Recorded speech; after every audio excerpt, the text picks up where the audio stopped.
Good morning, everybody. Okay, so this is going to be an interactive session, and the reason why I'm standing is the stage is too small for the sixth chair. But more than that, I'm standing so that we can give it a little bit of life and a little bit of color.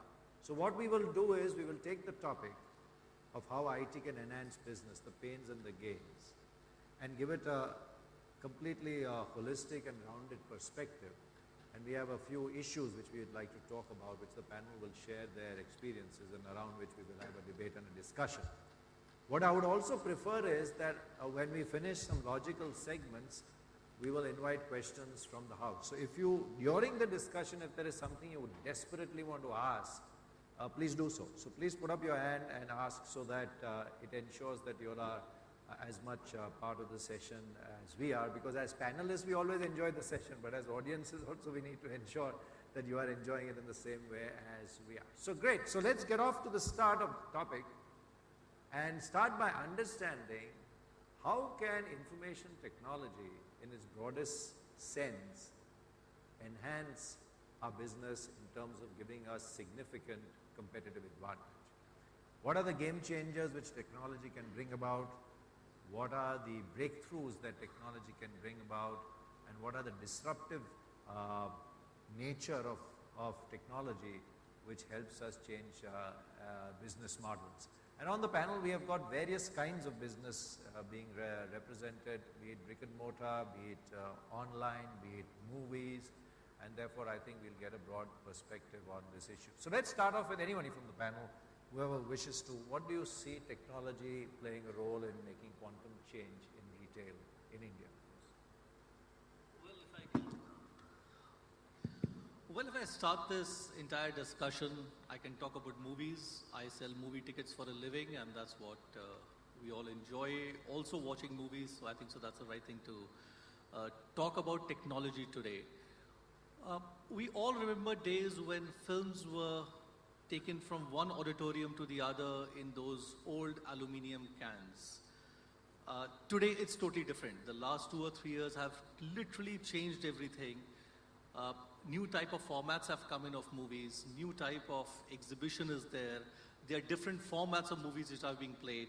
So things have really changed over the last couple of years. Today when you go to a hall, and that's because of IT, because of digitization, is that you see crystal clear pictures on the screen.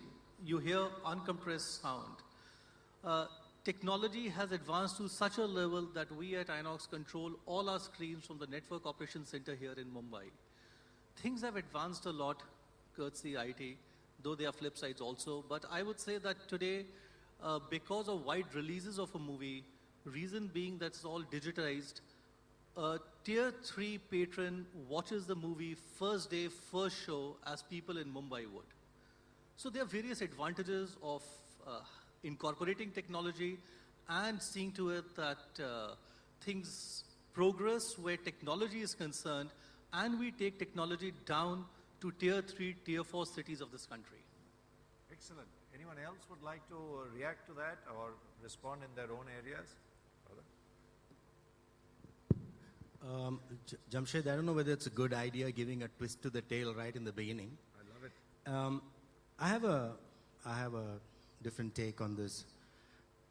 When I got into retail in 1995, at that time there was no SAP retail, there was no ReTech.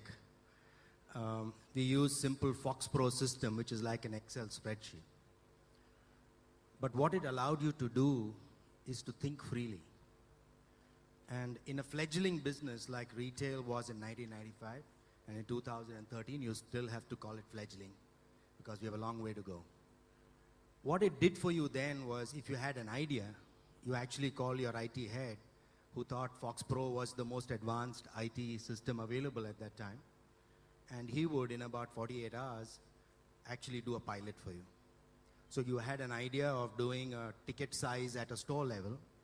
You actually called him, you drew out a flow chart, and you debated it, and then he goes back, calls his programmers. In 48 hours, he actually delivers a pilot for you at the POS and tells you that this is the way it can run. Today, if I want to do an idea, it's about $1.5 million, it's about 6 months' time. while IT is necessary for existence, I don't know whether it's actually curtailing new thought. I don't know whether businesses are being structured by IT companies to do it the way the IT platforms are actually built. So I am a great believer that in fledgling businesses, IT companies have to remain flexible. They have to remain moderately cheap. This is not the time to reap IT costs in India.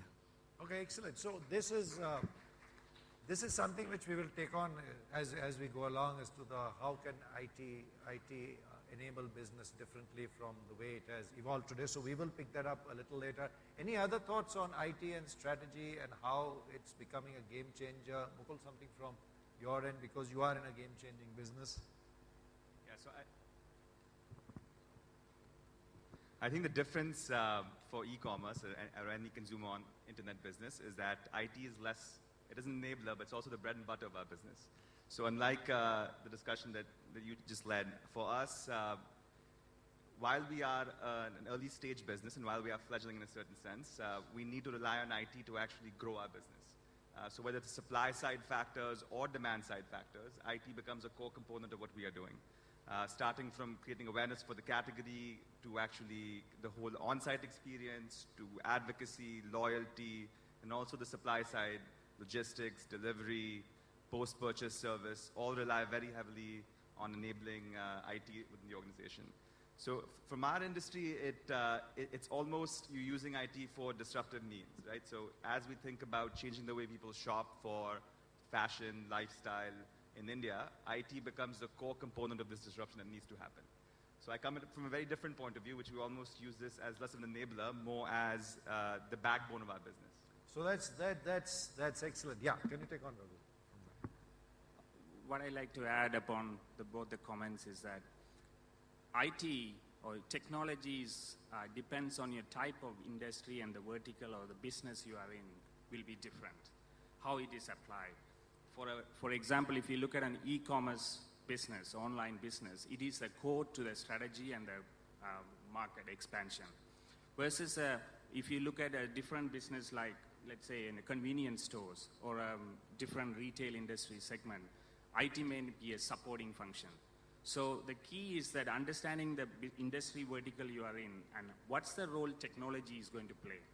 For example, if you have thousands of stores or 500 stores and you want to improve your customer service, how are you going to deliver that level of service?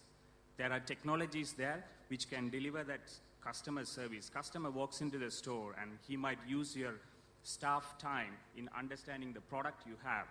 Do you put a kiosk there which provides a self-service for the customers to understand what they want? So you will free up your staff time to provide the sales customers who really want to buy the product.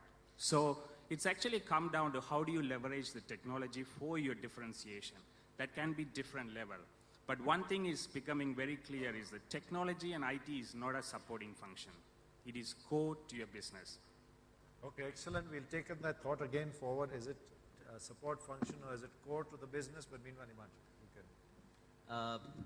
Of course, I entered the retail industry 5 years after Radha did. And one of our main things was in terms of the brand that he used to handle. All of us used to look at it with a lot of awe.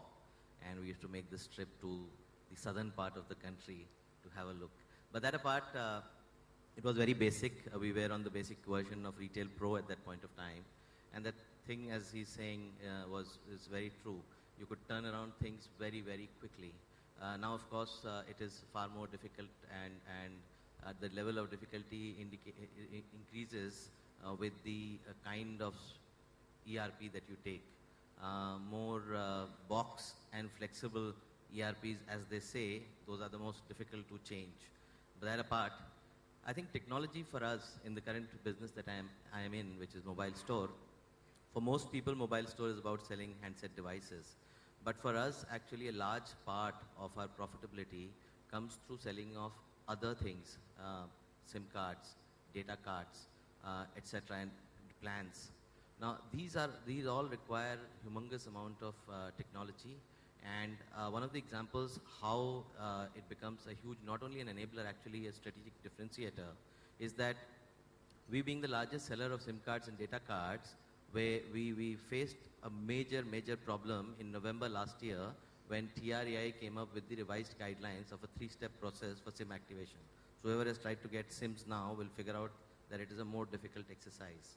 So we went to the operators and we said same day activation, and they said, okay, we'll put a person in your this thing, but it's still complicated. Then in December it struck us that there is a better technology solution to this. And the better technology solution has got nothing to do with SIM card industry. There's a parallel thing which is going on, which is called Aadhaar UID. Yeah? And you can actually do an eKYC. If you have the kit in your store, you can do an instant eKYC. Basis which we are, along with our IT, we work together and we have carried this out, and as of 2 days back, we have applied for ASA with UID. We have met with UID and pitched our case and actually formally applied to be probably, and there's nobody else in retail. But look at how technology can bring completely different. UID is meant for DBT, it's meant for an identity card, for over a period of time, benefits, etc. Nothing to do with SIM card industry, but how the two come together if you can integrate technology.